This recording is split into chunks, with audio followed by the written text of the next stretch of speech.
Hello అందరికీ. ఏంటి అక్క అసలు మార్నింగ్ నుంచి ఒక్క వీడియో కానీ పెట్టలేదు అనుకుంటున్నారా? ఎప్పటి నుంచో నేను శ్రావణ మాసం నుంచి అండి అమ్మవారి టెంపుల్కి వెళ్దామని అనుకుంటున్నాను.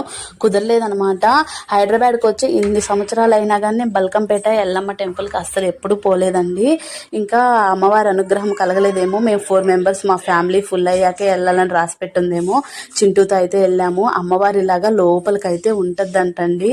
ఫస్ట్ టైం నేను వెళ్ళడం కానీ చాలా మంచి చరిత్రే ఉందండి ఈ గుడికి. నేను ఈరోజు యూట్యూబ్లో మొత్తం చూస్తే తెలిసింది. మంచి చరిత్ర గల అమ్మవారి గుడికి నేను వెళ్ళలేకపోయాను.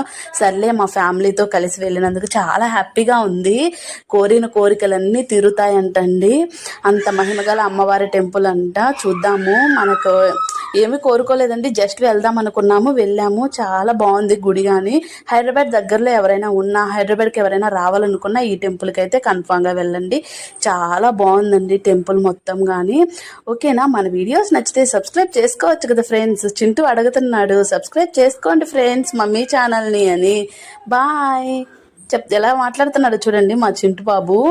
అసలు టెంపుల్ అయితే చాలా బాగుంది. ఇక్కడ అందరూ ఒడిబియ్యం నింపుతున్నారండి అమ్మవారికి. మన సైడ్ ఈ ఆచారం లేదులేండి, తెలంగాణ వాళ్ళు వరకే చేస్తారు.